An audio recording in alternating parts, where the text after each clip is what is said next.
ऐसी लोकगीत है जो सास अपने बहू से रोटी बनवाती है, बहू शहर की होती है, वो कर नहीं पाती तो कहती क्या है,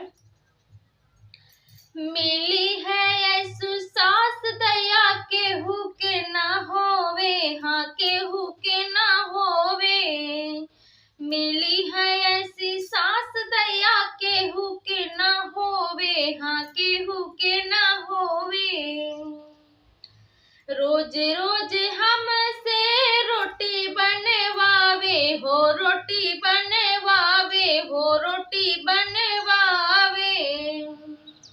हाय मैं बेलत बेलत, हाय हाय मैं बेलत बेलत हारी दैया गोल ना होवे, हाँ गोल ना होवे,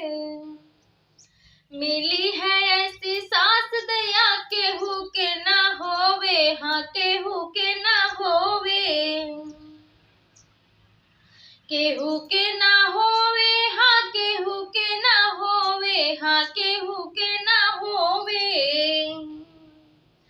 टूटी फूटी बल्टी में पानी भरवावे हो, पानी भरवावे, पानी भरवावे,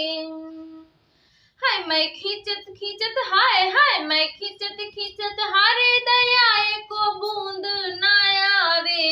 मैं खींचत खींचत हारे दया एको बूंद ना आवे, आ बूंद ना आवे,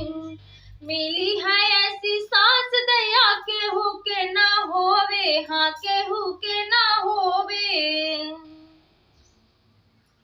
केहू के ना होवे, हाँ केहू के ना होवे, मिली है ऐसी सास दया केहू के ना होवे, हाँ केहू के ना होवे। तो गाना अच्छा लगे तो लाइक सब्सक्राइब शेयर जरूर कर दीजिएगा दोस्तों, और खास करिए और गाना तो बहुओं को ज्यादा पसंद